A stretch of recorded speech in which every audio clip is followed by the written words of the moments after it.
अब हम लोग अपने भूगोल की कक्षा को आगे बढ़ाते हुए आज पृथ्वी की आंतरिक भौतिक संरचना के बारे में पढ़ेंगे।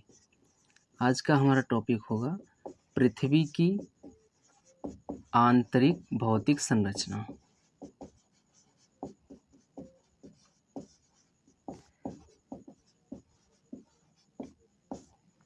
आज हमें पढ़ना है पृथ्वी की आंतरिक भौतिक संरचना के बारे में। इससे पहले एक टॉपिक और आता है, वो पृथ्वी की उत्पत्ति। पृथ्वी की उत्पत्ति नामक टॉपिक को हम लोग क्या कर रहे हैं, इस समय फिलहाल के लिए स्किप कर रहे हैं। पृथ्वी की उत्पत्ति, इस टॉपिक को हम लोग अभी फिलहाल के लिए स्किप करके आगे बढ़ते हुए पृथ्वी की आंतरिक भौतिक संरचना के बारे में पढ़ने का प्रयास करते हैं, क्योंकि अपेक्षाकृत इसके ये टॉपिक बहुत महत्वपूर्ण होता है। तो इसको हम लोग एकदम से स्किप नहीं करेंगे, इसको अभी हम लोग कंप्लीट करेंगे। सबसे पहले हम लोग पृथ्वी की आंतरिक भौतिक संरचना के बारे में पढ़ेंगे। पृथ्वी की आंतरिक भौतिक संरचना का अध्ययन शुरू करने से पहले हम लोग अप्रोच सिनॉप्सिस पे बात कर लेते हैं। अप्रोच सिनॉप्सिस का तात्पर्य हम लोग देखते हैं कि सिलेबस से है।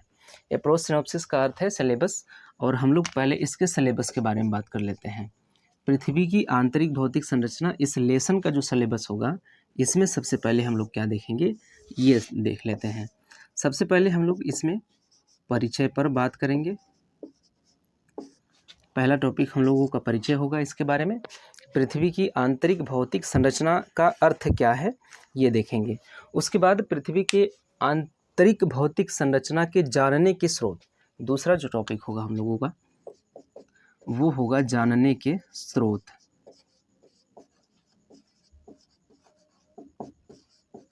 जानने के स्रोत, तो पृथ्वी की आंतरिक भौतिक दशा कैसी है, इसके बारे में कैसे जाना जाता है, इसके बारे में देखेंगे। कौन कौन से स्रोत हैं इसको जानने के लिए, उन स्रोतों पे चर्चा होगी यहाँ पे। उसके बाद अभिनव विचार के बारे में देखेंगे। पृथ्वी की आंतरिक भौतिक संरचना से संबंधित अभिनव विचार क्या क्या है, नए नए विचार क्या आए हैं, अभिनव विचार, इस पे चर्चा होगी। उसके बाद फिर देखेंगे कि पृथ्वी की आंतरिक भौतिक संरचना आखिर हम पढ़ रहे हैं तो क्यों पढ़ रहे हैं, इसके बहुआयामी लाभ के बारे में भी बात किया जाएगा। बहुआयामी लाभ, तो पृथ्वी की आंतरिक भौतिक संरचना के बहुआयामी लाभ क्या होंगे, इसके बारे में देखने के बाद हम लोग एक छोटा सा कंक्लूजन ड्रॉ कर लेंगे। अंत में हम लोग एक निष्कर्ष निकाल लेंगे इसके बारे में। इन टॉपिक्स को कवर करते हुए हमारा पृथ्वी की आंतरिक भौतिक संरचना नामक जो लेसन है वो कंप्लीट होगा। तो हम लोग क्या क्या देखेंगे, परिचय देखेंगे। जानने के स्रोत में हम लोग 3 चीज़ें और देखेंगे, यहीं पे देख लेते हैं क्या देखना है हमें। प्रत्यक्ष प्रमाण देखेंगे, प्रत्यक्ष प्रमाण। पृथ्वी की आंतरिक भौतिक संरचना को जानने के लिए प्रत्यक्ष प्रमाण होते हैं, अप्रत्यक्ष प्रमाण होते हैं, अप्रत्यक्ष प्रमाण। और इसके साथ भूकंप शास्त्र के आधार पे भी पृथ्वी की आंतरिक भौतिक संरचना के बारे में जाना जाता है। तो यहाँ पे भूकंप शास्त्र के आधार पर,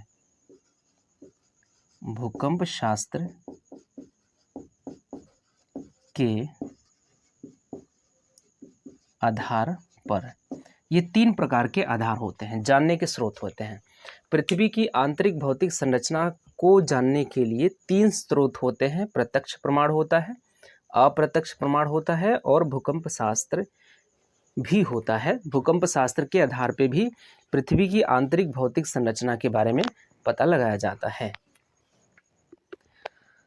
अब हम लोग सबसे पहले परिचय के बारे में बात करेंगे। परिचय में देखें तो क्या देखेंगे हम लोग कि आंतरिक भौतिक संरचना से क्या तात्पर्य है।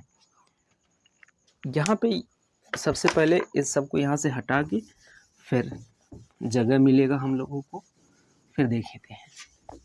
सबसे पहले हम लोग परिचय के बारे में अगर बात करें तो परिचय में हम देखेंगे कि पृथ्वी की आंतरिक भौतिक संरचना का क्या अर्थ है। सबसे पहले हम अगर ये जान जाएंगे कि क्या अर्थ है इसका, तो फिर आगे बढ़ सकते हैं आराम से। क्या है शब्द? आंतरिक भौतिक संरचना। आंतरिक भौतिक संरचना। उससे पहले क्या है? पृथ्वी की। तो पृथ्वी की हम समझ रहे हैं क्या है। हम लोग देखेंगे आंतरिक का क्या तात्पर्य है। यहाँ पे आंतरिक का तात्पर्य है, जैसे ये पृथ्वी हो गई, ये हमारी पृथ्वी हो गई। अब इसमें क्या है, जब हम लोग पृथ्वी की आंतरिक भौतिक संरचना का अध्ययन करते हैं तो एक इस प्रकार का हमें डायग्राम देखने को मिलता है। पुस्तकों में इस प्रकार का एक डायग्राम देखने को मिलता है। तो ये इस प्रकार से काल्पनिक रूप से काटा गया होता है। ये अगर इस चीज़ को यहाँ से काट के निकाल दें तो ऐसे आएगा, वही चीज़ है। तो हम समझ रहे हैं कि आंतरिक का क्या तात्पर्य है, वो पृथ्वी के संदर्भ में हम लोग बात कर रहे हैं। आंतरिक का अर्थ होता है आंतरिक भाग, अंदर का भाग। तो पृथ्वी के अंदर का भाग आंतरिक भाग होगा। तो इस चीज़ को यहाँ से काट के निकाल के इतने का अध्ययन करते हैं। इतने का अध्ययन करने से हम जान जाते हैं कि इस एरिया में भी क्या क्या संरचनाएं हो सकती हैं पृथ्वी के अंदर। तो यहाँ से यहाँ तक की जो लंबाई है, यहाँ से यहाँ 6773 किलोमीटर यहाँ से यहाँ तक की लंबाई है। 6370 किलोमीटर। कितना? 6370 किलोमीटर। 6370 किलोमीटर इसका आंतरिक भाग है। यहाँ पे आंतरिक का अर्थ यही है, पृथ्वी के अंदर 6370 किलोमीटर। तो यहाँ पे पृथ्वी की आंतरिक भौतिक संरचना में इसके अंतर्गत जो हम परिचय की बात कर रहे हैं, तो यहाँ पे आंतरिक का अर्थ है पृथ्वी के अंदर 6370 किलोमीटर तक, पृथ्वी के सतह से केंद्र तक, या हम कह लें 6370 किलोमीटर या पृथ्वी के सतह से केंद्र तक, इसको हम लोग कह रहे हैं आंतरिक। तो हम लोगों ने क्या देखा कि पृथ्वी के सतह से, पृथ्वी की सतह से केंद्र तक 6370 किलोमीटर, ये क्या है? इसी को हम लोग कह रहे हैं आंतरिक। पृथ्वी के सतह से केंद्र तक 6370 किलोमीटर की जो लंबाई है, यही आंतरिक है। और भौतिक के बारे में बात करें तो भौतिक में यहाँ पर भौतिक का क्या तात्पर्य है, तो यहाँ तक भौतिक का तात्पर्य है कि ताप, दाब, घनत्व और चट्टानों की पदार्थीय अवस्था। यहाँ पे भौतिक संरचना, वहाँ का आंतरिक भाग का भौतिक संरचना। तो भौतिक संरचना में आएगा ताप, दाब, घनत्व और चट्टानों की पदार्थीय अवस्था।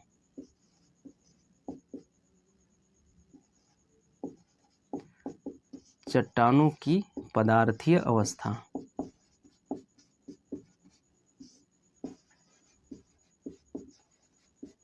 यहाँ पे हो गया भौतिक का तात्पर्य, इन सभी चीज़ों से है, चट्टानों की पदार्थीय अवस्था आदि।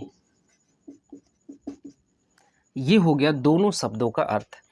तो भौतिक का क्या तात्पर्य है यहाँ पे? भौतिक ताप, दाब, घनत्व और पदार्थों की, चट्टानों की पदार्थीय अवस्था। चट्टानों की अवस्था किस पदार्थीय अवस्था? ठोस में है, गैस में है, द्रव में है, किस अवस्था में, किस स्टेज में है चट्टान, इसके बारे में जाना जाता है। तो भौतिक का तात्पर्य यहाँ पे ताप, दाब, घनत्व और चट्टानों की पदार्थीय अवस्था से है। तो अब हम लोग देखें तो हम कह सकते हैं कि पृथ्वी के सतह से केंद्र तक 6370 किलोमीटर का जो दूरी है, उसके ताप, दाब, घनत्व और चट्टानों की पदार्थीय अवस्था ही पृथ्वी की आंतरिक संरचना है। क्या है कि पृथ्वी की सतह से केंद्र तक जाने में जो 6370 किलोमीटर है, जो ये वाला एरिया है, यहाँ से यहाँ तक जाने में इस एरिया के ताप, दाब, घनत्व और चट्टानों की पदार्थीय अवस्था का अध्ययन जब हम करेंगे तो हम कहेंगे कि हम पृथ्वी की आंतरिक भौतिक संरचना का अध्ययन कर रहे हैं। तो ये होता है पृथ्वी की आंतरिक भौतिक संरचना का अर्थ। तो यहाँ पे हम लोगों ने परिचय देख लिया। अगर इसको हम लोग लिखना चाहें तो ऐसे लिख सकते हैं। अब इसको हम लोग लिख भी लेते हैं।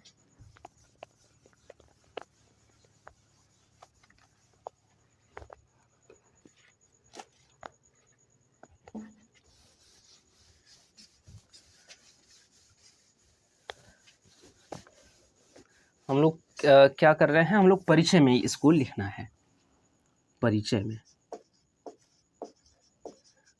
अच्छे से समझ लिया है हम लोग, बस लिखना है। तो कैसे लिखेंगे कि पृथ्वी के सतह से केंद्र की ओर जाने पर, पृथ्वी के सतह से केंद्र की ओर जाने पर, पृथ्वी की सतह से केंद्र की ओर जाने पर, पृथ्वी के सतह से केंद्र की ओर जाने पे 6370 किलोमीटर तक की गहराई की, 6370 किलोमीटर तक की गहराई की भौतिक दशा। भौतिक दशा का अर्थ क्या है? ताप, दाब, घनत्व और पदार्थों चट्टानों की पदार्थीय अवस्था। ये भौतिक अवस्था है पृथ्वी की आंतरिक भौतिक संरचना के संदर्भ में अगर बात करें तो पृथ्वी की सतह से केंद्र की ओर जाने पर 6370 किलोमीटर तक की गहराई की भौतिक दशा की भौतिक दशा अर्थात ताप, दाब, घनत्व व चट्टानों की पदार्थीय अवस्था, पदार्थीय अवस्था दशा का अध्ययन पृथ्वी की आंतरिक भौतिक संरचना के अंतर्गत किया जाता है। पृथ्वी की आंतरिक भौतिक संरचना के अंतर्गत किया जाता है। ये है इसके परिचय के बारे में। परिचय में सबसे पहले हम लोगों ने समझ लिया क्या चीज़ है। अब लिख रहे हैं कि पृथ्वी की सतह से केंद्र की ओर जाने पे लगभग 6370 किलोमीटर तक की गहराई की भौतिक दशा। भौतिक दशा का तात्पर्य है ताप, दाब, घनत्व और चट्टानों की पदार्थीय अवस्था आदि। तो गहराई की भौतिक अवस्था या भौतिक दशा का अध्ययन करना पृथ्वी की आंतरिक भौतिक संरचना के अंतर्गत किया जाता है। इसका अध्ययन पृथ्वी की आंतरिक भौतिक संरचना नामक पाठ के अंतर्गत किया जाता है। या इसको हम लोग यहाँ से, आप चाहे तो यहाँ से उठा के पहले कर सकते हैं। इसको ऐसे हो जाएगा कि पृथ्वी की आंतरिक भौतिक संरचना के अंतर्गत पृथ्वी की सतह से केंद्र की ओर जाने पे 6370 किलोमीटर तक की गहराई की भौतिक दशा का अध्ययन किया जाता है। तो अगर आप लोग इसको स्टार्टिंग में रखना चाहते हैं तो सबसे पहले नंबर पे क्या हो जाएगा? पहले नंबर पे ये हो जाएगा, दूसरे नंबर पे यहाँ तक की चीज़ें हो जाएंगी और तीसरे नंबर पे ये हो जाएगा। अब इसको सीक्वेंस से अगर बोलने का प्रयास करें तो पहले नंबर पे क्या है? पृथ्वी की आंतरिक भौतिक संरचना के अंतर्गत।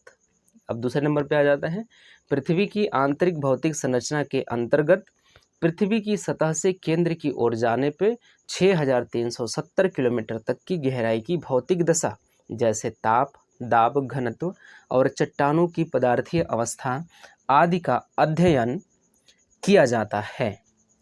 ये हो गया परिचय। अब हम लोग आगे बढ़ेंगे पृथ्वी की आंतरिक भौतिक संरचना के जानने के स्रोत के बारे में यहाँ पे पढ़ेंगे।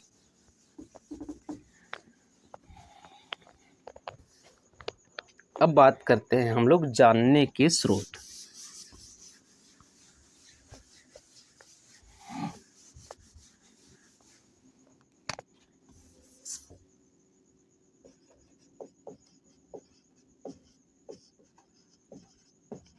जानने के स्रोत। अब जानने के स्रोत में क्या क्या हमें बात करनी है? हमें बात करना है प्रत्यक्ष प्रमाण के बारे में। किसके बारे में? प्रत्यक्ष प्रमाण के बारे में बात करना है। दूसरे पर करना है अप्रत्यक्ष प्रमाण।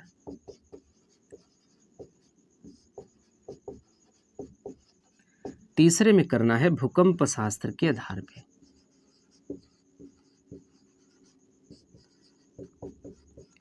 भूकंप शास्त्र के आधार पर 3 प्रकार के स्रोत हैं पृथ्वी की आंतरिक भौतिक संरचना को जानने के लिए। तो पहला क्या है? प्रत्यक्ष प्रमाण।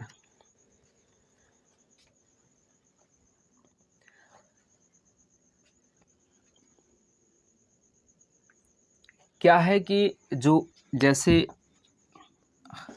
ये पृथ्वी है, कितना है? इसकी गहराई 6370 किलोमीटर।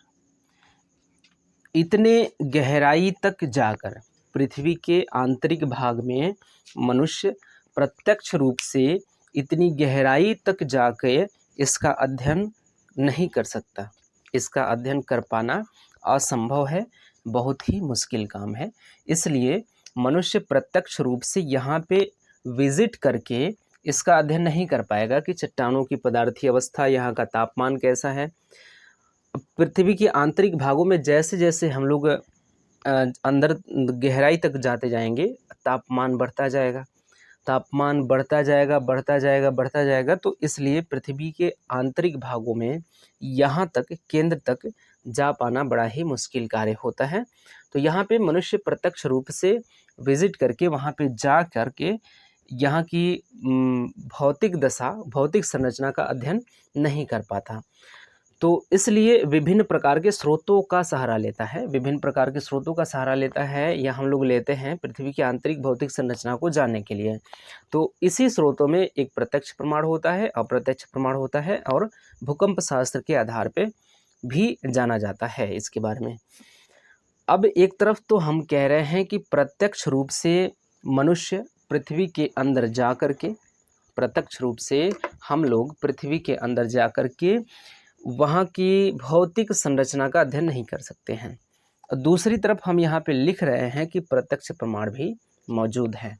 तो इसका अंतर क्लियर कट यहाँ पे स्पष्ट कर दें कि यहाँ पे जो प्रत्यक्ष प्रमाण है, जैसे कि पृथ्वी के आंतरिक भागों में क्या हुआ, यहाँ से पृथ्वी के यहाँ इस भाग से या इस भाग से, आंतरिक भागों से लावा निकलकर अगर बाहर आता है, तो लावा का अध्ययन करके यदि हम ये जानने का प्रयास करें कि पृथ्वी के आंतरिक भागों में क्या है, तो ये प्रत्यक्ष प्रमाण के अंतर्गत शामिल किया जाता है, क्योंकि लावा का अध्ययन प्रत्यक्ष रूप से किया जा रहा है। तो इसको प्रत्यक्ष प्रमाण के अंतर्गत रखा जाता है।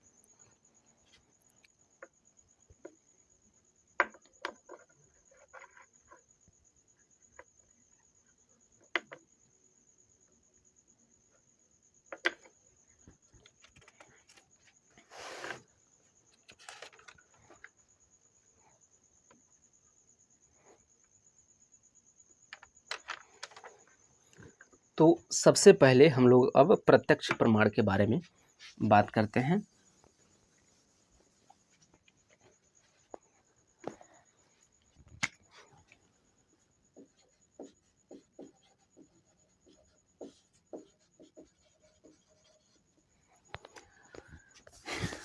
यहाँ पे हम लोग प्रत्यक्ष प्रमाण के बारे में बात करते हैं। प्रत्यक्ष प्रमाण, सबसे पहले प्रत्यक्ष प्रमाण के बारे में बात करें हम लोग, तो देखें यहाँ पे क्या क्या देखना है। ज्वालामुखी से निस्सृत लावा, ज्वालामुखी से निस्सृत लावा। ज्वालामुखीयता से निस्सृत लावा का अध्ययन। ज्वालामुखीयता की प्रक्रिया से जो लावा पृथ्वी के आंतरिक भागों से सतही भागों पे प्रवेश करता है या निकलता है, आता है या निस्सृत होता है, तो उसका अध्ययन करके भी हम पृथ्वी की आंतरिक भौतिक संरचना के बारे में जान सकते हैं, क्योंकि वो पृथ्वी के आंतरिक भागों से ही ऊपर आ रहा है। तो इसलिए उसका अध्ययन करके हम पृथ्वी के आंतरिक भागों के बारे में जान सकते हैं कि हाँ, पृथ्वी की आंतरिक भागों में क्या चीज़ है। तो ज्वालामुखीयता से निस्सृत लावा का अध्ययन करके हम जान सकते हैं, और इसको रखा जाता है प्रत्यक्ष प्रमाण के अंतर्गत। इसके बाद विभिन्न प्रकार का प्रवेधन परियोजनाएं करके भी हम इसके बारे में जान सकते हैं। विभिन्न प्रकार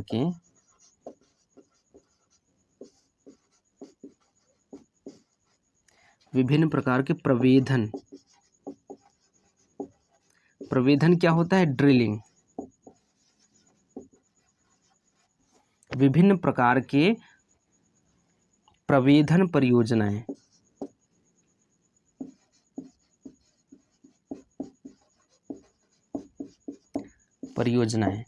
तो इससे भी हम लोग पृथ्वी की आंतरिक भौतिक संरचना का अध्ययन कर पाते हैं, जान पाते हैं कि पृथ्वी के आंतरिक भागों में क्या चल रहा है।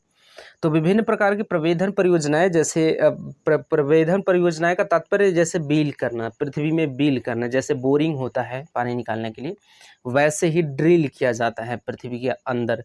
ऐसे एक मशीन होती है, घूम के ड्रिल करती है, ड्रिलिंग होता है, तो उसको प्रवेधन कहते हैं। तो ऐसे ड्रिल करके आंतरिक भागों में कुछ जाएगा, ऐसे ड्रिल करते हुए भेद करते हुए पृथ्वी के आंतरिक भागों में वो उसका अध्ययन करेगा, या कुछ चीज़ें लेके बाहर आएगा, तो उसका अध्ययन करके हम जान पाएंगे कि पृथ्वी के आंतरिक भागों में क्या है। तो विभिन्न प्रकार के प्रवेधन अर्थात ड्रिलिंग परियोजनाएं, ड्रिलिंग प्रोजेक्ट के आधार पर भी पृथ्वी की आंतरिक भागों की जानकारी हासिल की जाती है। अब इसके अंतर्गत जैसे कुछ परियोजनाओं के नाम लिख लेते हैं, जैसे deep ocean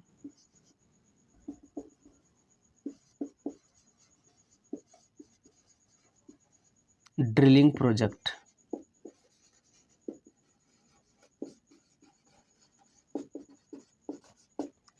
deep ocean drilling project. ये डीप ओशियन ड्रिलिंग एक प्रोजेक्ट है, ड्रिलिंग प्रोजेक्ट है। इसके ये प्रोजेक्ट को कार्यान्वित करके पृथ्वी की आंतरिक भौतिक संरचना के बारे में जानने का प्रयास किया जा रहा है।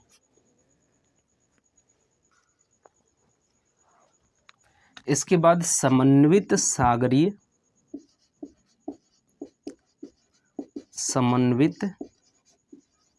महासागरीय प्रवेधन परियोजना।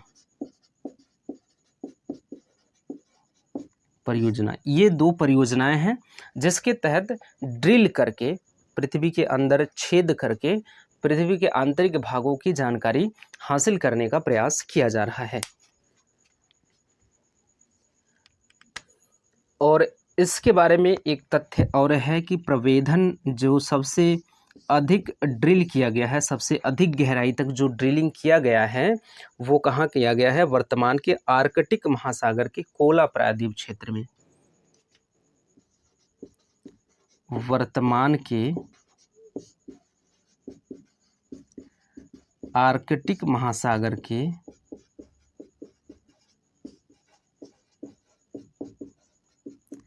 कोला प्रायद्वीप में सर्वाधिक गहरा ड्रिलिंग किया गया है। तो सर्वाधिक गहरा ड्रिलिंग कहाँ किया गया है? तो आर्कटिक महासागर के कोला प्रायद्वीप में, और इसकी गहराई कितनी है? इसकी गहराई लगभग 12 किलोमीटर तक की है। जिसकी गहराई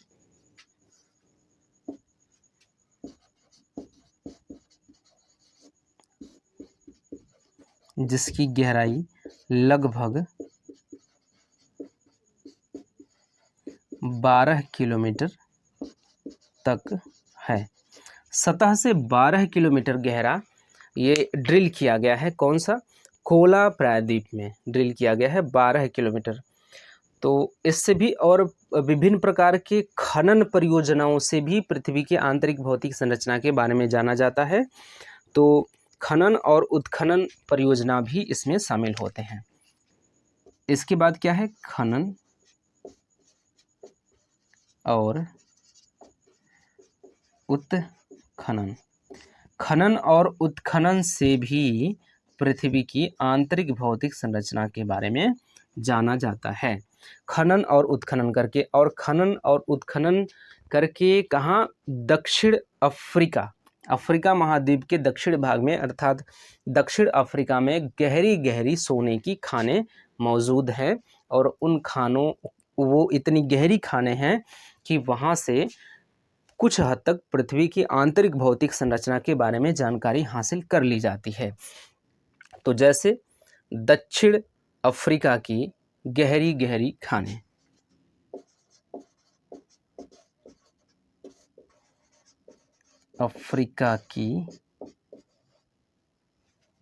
दक्षिण अफ्रीका में गहरी गहरी सोने की खाने। This is not slip, this is gold. ये सोने की खाने, सोने की नहीं, सोने की। तो गोल्ड है, स्लिप नहीं। तो गहरी गहरी सोने की खाने, ये एग्जाम्पल है इस चीज़ का कि खनन और उत्खनन से भी पृथ्वी की आंतरिक भौतिक संरचना का अध्ययन किया जा सकता है। तो इतनी चीज़ें हो गई। इनकी गहराई कितनी कितनी होती हैं? जिनकी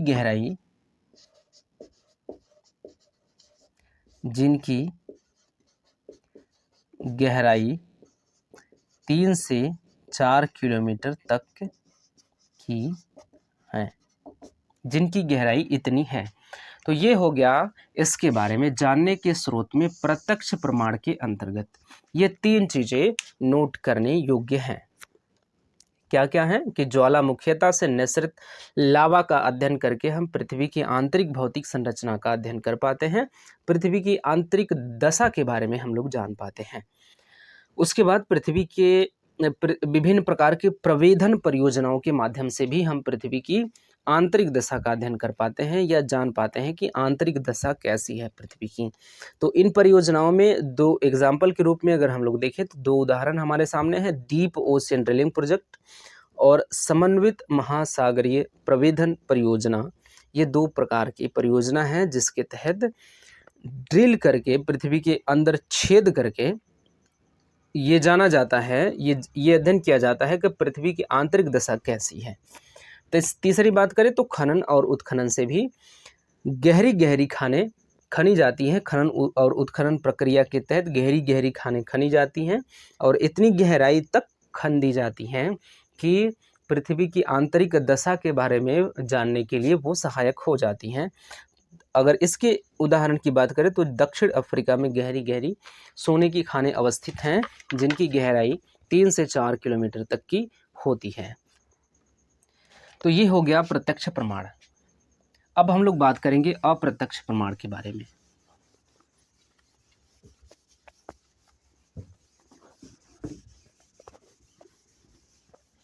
अब किसके बारे में हम लोग बात करते हैं? अब करते हैं हम लोग अप्रत्यक्ष प्रमाण के बारे में। ये हो गया कंप्लीट। अब इसको करते हैं अप्रत्यक्ष प्रमाण में क्या क्या चीज़ें शामिल हैं।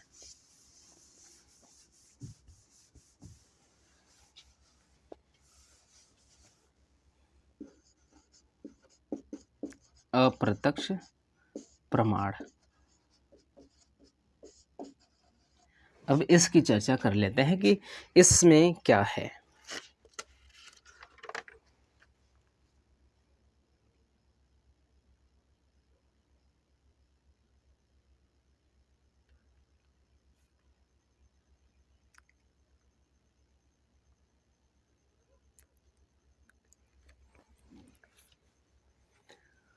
प्रत्यक्ष प्रमाण जो है, प्रत्यक्ष प्रमाण में एक चीज़ और स्किप हो गया हम लोगों से, यहाँ पे इसी चीज़ को ऐड कर लेते हैं। यहाँ पे लिख लीजिए, प्रत्यक्ष प्रमाण में एक चीज़ और शामिल होता है, वो ये होता है कि उल्कापिंड पिंड अन्य ग्रहों, उपग्रहों और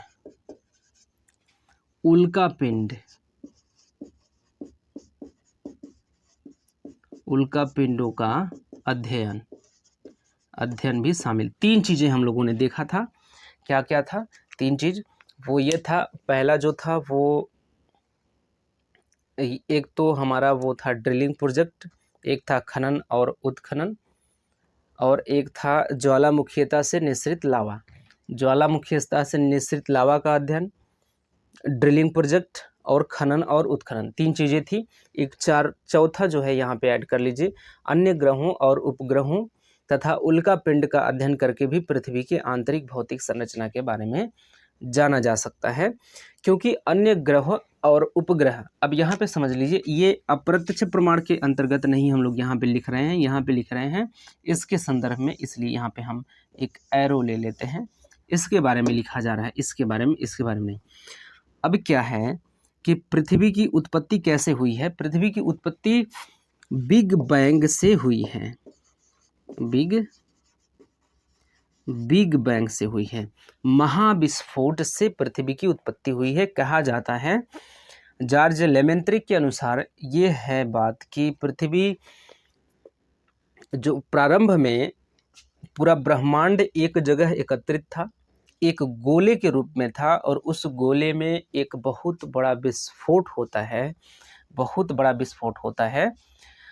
उस विस्फोट से वो सारी चीज़ें, जैसे विस्फोट होता है तो उसमें से टूट के उसके टुकड़े इधर उधर फैल जाते हैं, तो वो टुकड़े ही कालांतर में ठंडे होकर क्या करते हैं, ग्रह और उपग्रह बनाते हैं, या ग्रह और उपग्रह का रूप धारण करते हैं, वो टुकड़े ही।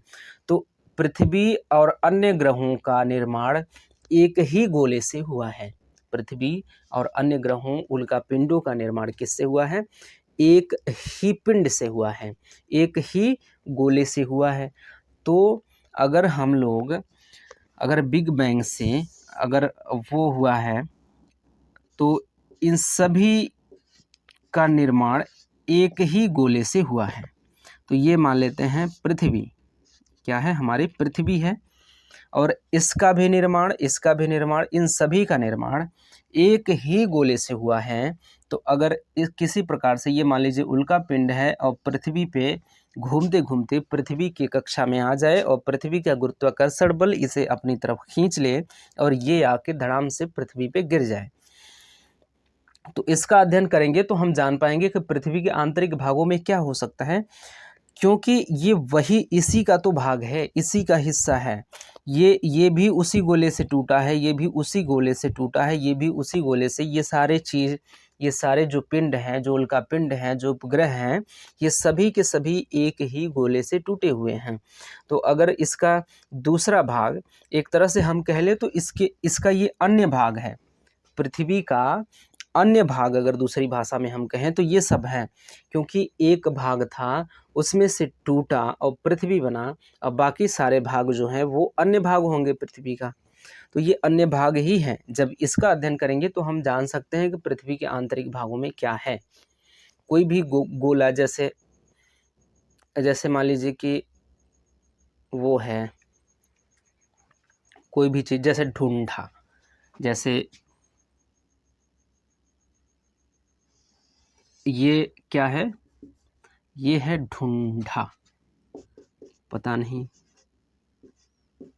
ढूंढा ढा ये है मान लीजिए। अब इसको तोड़ के अलग कर दीजिए। ये होता क्या है पता नहीं, किस एरिया में किस नाम से इसको जाना जाता है। जो एक त्योहार होता है लोहड़ी या खिचड़ी, ये हर प्रतिवर्ष 14 फरवरी, या 14 जनवरी ऐसे ही कुछ पड़ता है। तो इसी त्यौहार के उपलक्ष्य पे ये सारी चीज़ें बनती हैं, ये सब बनता है, ढूंढा वगैरह, तिलवा वगैरह। तो ये अगर मान लीजिए है एक ढूंढा, तो इसको अगर हम लोग तोड़ देते हैं, टुकड़े टुकड़े में कर देते हैं, तो ऐसा तो है नहीं कि कुछ टुकड़ा यहाँ पे, कुछ टुकड़ा वहाँ पे, कुछ टुकड़ा वहाँ पे अगर रख दिया जाए, तो एक टुकड़े को हम पा जाएं, एक टुकड़े को हम पा जाएं तो हम जान जाएंगे कि अन्य टुकड़ों में क्या होगा, अन्य टुकड़ों में क्या होगा, क्योंकि एक ही टुकड़ा से, एक ही चीज़ से वो अलग हुआ है, एक ही चीज़ से अलग हुआ है। मान लीजिए जैसे कि लाई का बना हुआ है, तो वो एक में ही रहेगा। लाई का बना हुआ है, टूट गया है, इतना इतना इतना इतना बिखर गया है चारों तरफ, तो हम लोग एक हिस्सा उसका पाएंगे, तो हम समझ पाएंगे कि बाकी हिस्से भी लाई के ही हैं, लगभग उसी के होंगे। तो ऐसे ही एक ही टुकड़े से ये सब निकले हुए हैं। तो एक टुकड़ा अगर इसका अध्ययन हम लोग कर पाते हैं, तो हम समझ पाएंगे कि पृथ्वी के आंतरिक भागों में आखिर हो क्या सकता है। तो इस प्रकार से अन्य ग्रहों और उपग्रहों का और उल्का पिंडों का अध्ययन भी करके क्या हम जान पाएंगे कि पृथ्वी के आंतरिक भागों में क्या है। तो इसलिए प्रत्यक्ष प्रमाण में उसको भी शामिल किया जाता है।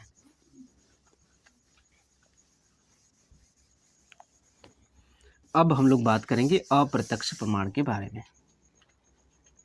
अप्रत्यक्ष प्रमाण में क्या है?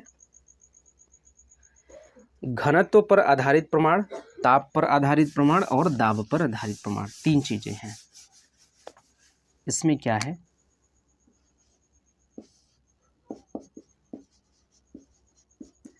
घनत्व पर आधारित प्रमाण, ताप पर आधारित प्रमाण। घनत्व, ताप और दाब, दाब पर आधारित प्रमाण, ये तीन चीजें यहाँ पे शामिल की जाती हैं। दाब पर आधारित प्रमाण, ये चीज़ यहाँ तक है। अब हम लोग सबसे पहले इसके बारे में बात करते हैं, घनत्व पर आधारित प्रमाण के बारे में। किसके बारे में बात करेंगे हम लोग? घनत्व पर आधारित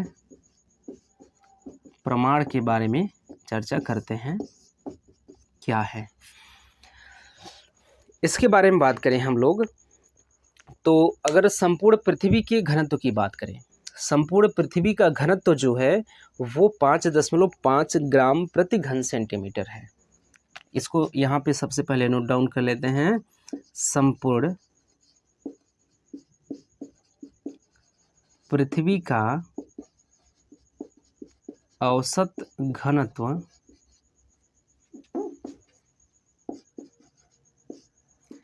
5.5 ग्राम प्रति घन सेंटीमीटर है।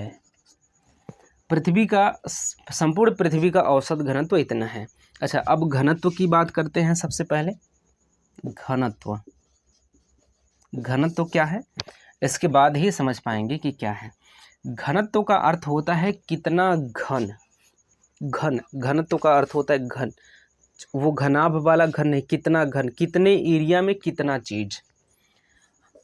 अब देखिए, ऐसे समझिए, ये एक डब्बा है।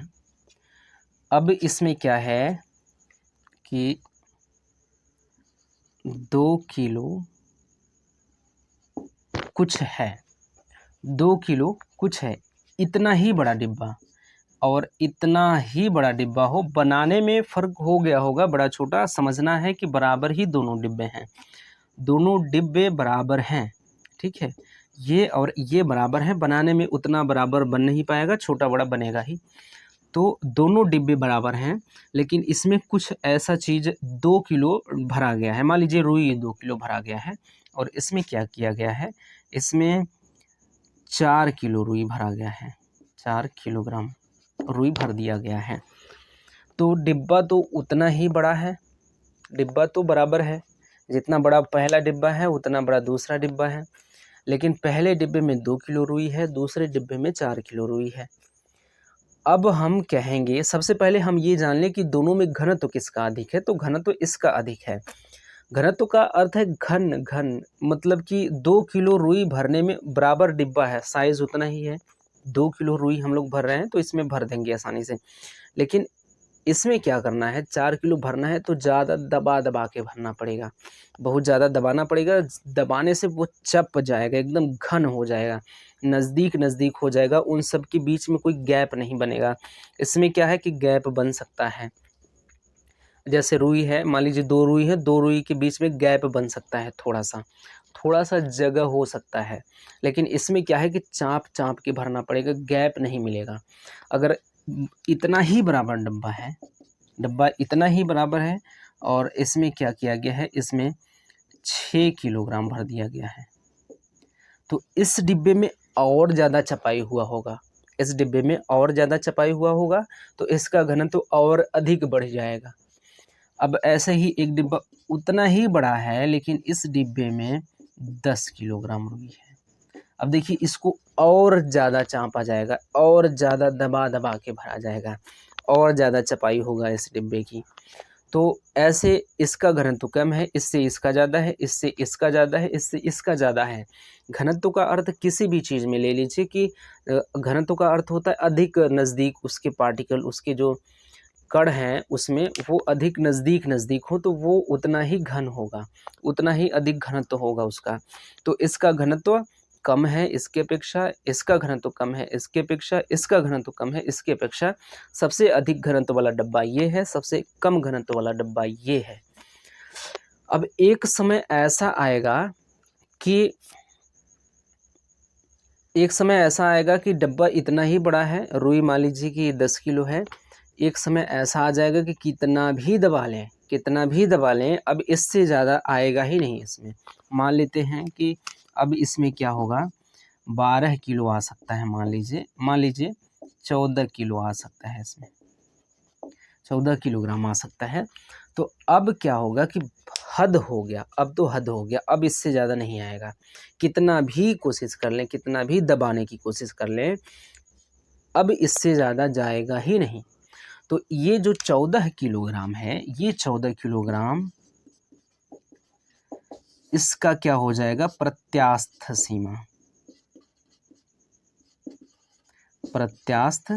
सीमा हो जाएगा। अब इससे क्या होगा, इससे अधिक दबाव नहीं बढ़ सकता इसका दबाव मान लेते हैं कि 2 है, इसका 4 है किलोग्राम। अभी मत जोड़िए, इसका दबाव 2 है, मतलब इसका घनत्व हम लोग कह रहे हैं, घनत्व।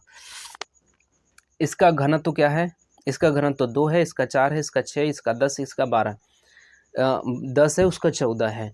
ऐसा इसका इतना इन सब डब्बों का घनत्व है। अब क्या होगा कि जो वो 14 से ज़्यादा घनत्व अब बढ़ ही नहीं सकता, 14 से ज़्यादा घनत्व बढ़ ही नहीं सकता, तो वो 14 इसकी प्रत्यास्थ सीमा हो जाएगी। एक सीमा के बाद वो आप चाहे जितना दबा लें वो दबने वाला है नहीं, और उसमें अब ज़्यादा नहीं आएगा, वही उसकी प्रत्यास्थ सीमा है। तो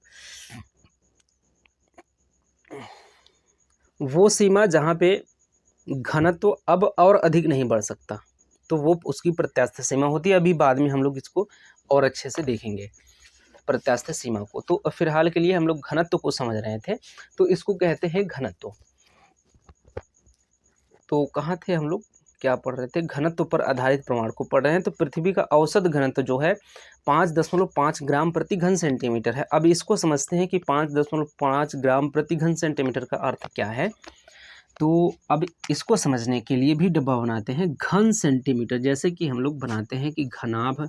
ये पहले डब्बा हम लोग बनाने का प्रयास करते थे, बहुत दिनों तक नहीं बन पाया था, सीखते सीखते हम लोग सीख पाए थे कि ये ऐसे बन रहा है। जब तक हम लोग देखे नहीं थे कि बन कैसे रहा है, इसकी बनने की प्रक्रिया क्या है, बनान अगर हम लोग देख रहे थे तो चौंक जाते थे कि ये कैसे बना। जब हमने देखा कि ये बन कैसे रहा है तो बड़ा आराम है इसको बनाने में, बड़ी आसानी से बन जा रहा है, तब हम लोग बनाना सीख गए थे इसको। नहीं तो बने बनान देख रहे थे, अगर कोई बना ले रहा था, बना के फिर सामने ले आ रहा था तो बड़ा अजीब लगता था कि ये कैसे बन पाया। प्रक्रिया जान गए, बन गया, ठीक।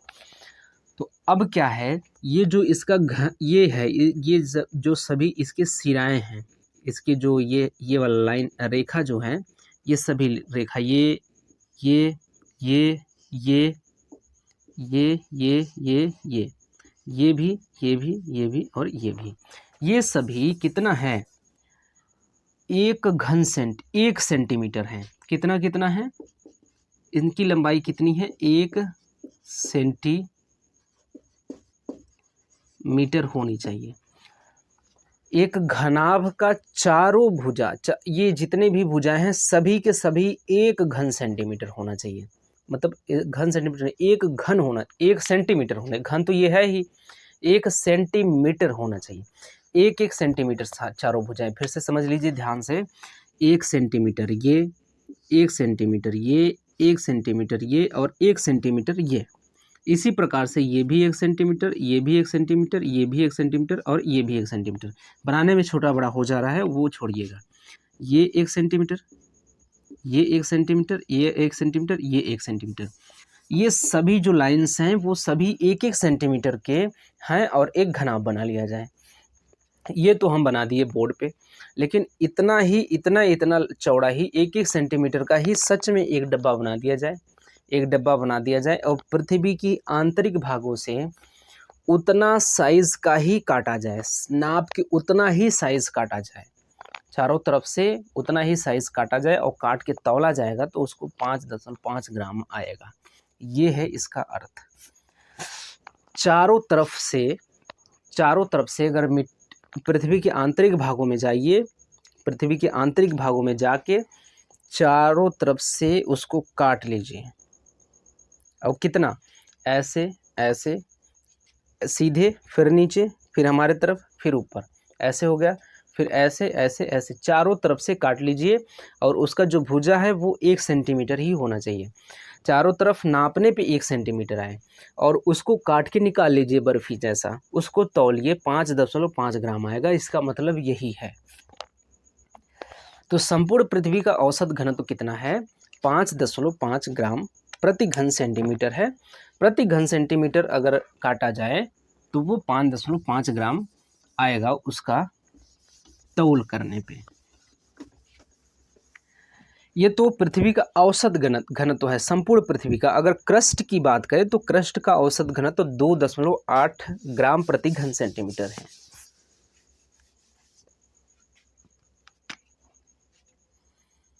क्रस्ट का औसत घनत्व कितना है, 2.8 से 3 ग्राम प्रति घन सेंटीमीटर। क्रस्ट का औसत घनत्व है जो 2.8 से 3 ग्राम प्रति घन सेंटीमीटर है। और मेंटल का जो औसत घनत्व है, मेंटल का औसत घनत्व जो है वो कितना है, 3.5 ग्राम प्रति घन सेंटीमीटर से 4.2 ग्राम प्रति घन सेंटीमीटर। 3.5 ग्राम प्रति घन सेंटीमीटर से 3.5 ग्राम प्रति घन सेंटीमीटर से 4.2 ग्राम प्रति घन सेंटीमीटर। 2 ग्राम प्रति घन सेंटीमीटर। अब क्रस्ट, मेंटल, अब क्रोड की बारी आई तो क्रोड का औसत घनत्व 5 से 11। क्रोड का औसत घनत्व 5 से लेकर 11 या 13 ग्राम प्रति घन सेंटीमीटर है। अब देखिए, क्रस्ट, मेंटल, क्रोड, हालांकि सब लोग जानते हैं लेकिन फिर भी जान लीजिए। अभी हम लोग क्रस्ट, मेंटल और क्रोड के बारे में विस्तार से चर्चा करने वाले हैं आगे, क्योंकि पृथ्वी की आंतरिक भौतिक संरचना लंबा टॉपिक है। अभी ये चीज़ें आएंगी और विस्तार से पढ़ा जाएगा। यहाँ पे समझने के लिए, इस चीज़ को समझने के लिए थोड़ा सा जान लेते हैं कि आखिर कहते किसको हैं। बाकी सारी चीज़ें वहाँ पे बात की जाएगी जहाँ पे ये विस्तार से पढ़ना है। तो ऐसे हम लोगों ने पृथ्वी को काट के बाहर निकाल लिया और ऐसे कर लिया। जो ये वाला भाग है सतह वाला, इसको कहते हैं क्रस्ट, इसको कहते हैं मेंटल, इसको कहते हैं क्रोड। तो ये कह रहा है कि इस भाग का जो घनत्व है, इस भाग का घनत्व 2.8 से लेके 3 ग्राम प्रति घन सेंटीमीटर है। अगर यहाँ से काट के वही डब्बा जो हम लोगों ने बात किया था, ये इस एरिया से काट के निकालेंगे तो वो 2.8 ग्राम या अधिक से अधिक 3 ग्राम निकलेगा। तो वही चीज़ है। और मेंटल का जो औसत घनत्व है, इस वाले एरिया का जो औसत घनत्व है वो 3.5 ग्राम प्रति घन सेंटीमीटर से 4.2 ग्राम प्रति घन सेंटीमीटर है। और वहीं अगर क्रोड की बात करें तो क्रोड का औसत घनत्व 5 ग्राम प्रति घन सेंटीमीटर से 11 या 13 ग्राम प्रति घन सेंटीमीटर तक पहुंच जाता है। अब नोटिस करने योग्य बात यह है कि जैसे गहराई बढ़ रही है, क्योंकि गहराई ही बढ़ रही है, क्योंकि सबसे पहले क्रस्ट, मेंटल और क्रोड, यहाँ पे भी क्रस्ट, मेंटल और क्रोड है, तो हम गहराई में जा रहे हैं। तो जब हम गहराई में जा रहे हैं, सतह का देखिए घनत्व कितना है, बीच का घनत्व, फिर आंतरिक भागों का घनत्व कितना है। तो गहराई बढ़ने पर घनत्व में वृद्धि हो रही है। क्या हो रहा है? गहराई बढ़ने पे घनत्व में वृद्धि हो रही होगी। जैसे देखिए, मान लीजिए कि ये एक ईंट है, एक है, ये एक ईंट है, ये एक ईंट है, ये एक ईंट है, मान लीजिए हैं। अब क्या है, ये जो एक ईंट है, इसका 2 है, ये 3 है, ये 4 है। जो नंबर 1 का ईंट है उसका तापमान कम होगा, क्योंकि उसका घनत्व कम होगा, क्योंकि इसके ऊपर दबाव ही नहीं है। दबाव जितना बढ़ेगा घनत्व उतना बढ़ेगा।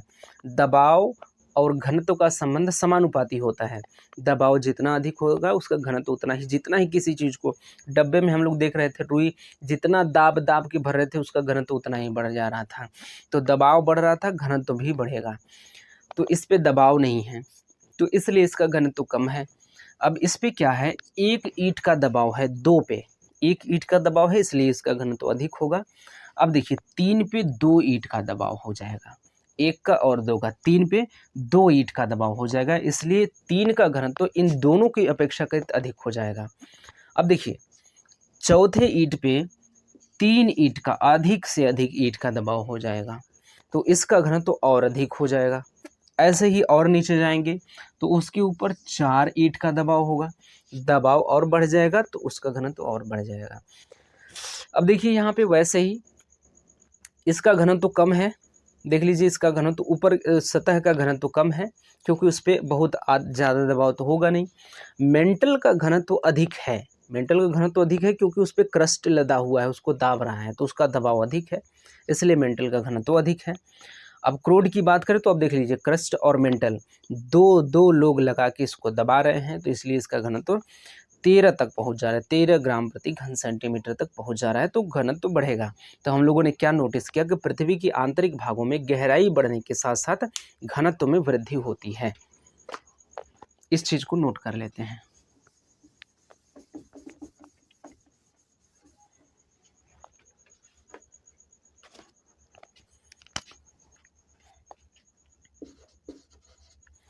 इतना लिखने के बाद इतना संपूर्ण पृथ्वी का औसत घनत्व 5.5 ग्राम प्रति घन सेंटीमीटर है। क्रस्ट का औसत घनत्व 2.8 ग्राम से लेकर 3 ग्राम प्रति घन सेंटीमीटर है। मेंटल का औसत घनत्व 3.5 ग्राम से लेकर 4.2 ग्राम प्रति घन सेंटीमीटर है। और वहीं पे क्रोड का औसत घनत्व 5 से लेकर 11 या फिर 13 ग्राम प्रति घन सेंटीमीटर है।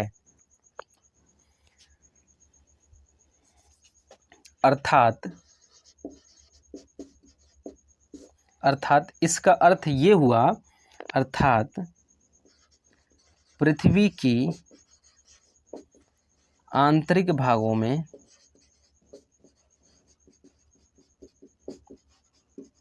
गहराई बढ़ने के साथ गहराई बढ़ने के साथ घनत्व में भी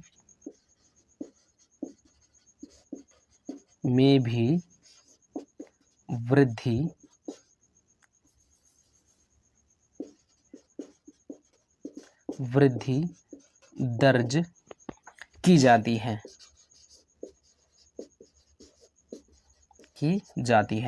तो पृथ्वी के आंतरिक भागों में गहराई बढ़ने के साथ साथ घनत्व में भी वृद्धि दर्ज की जाती है। तो यहाँ तक घनत्व पर आधारित प्रमाण।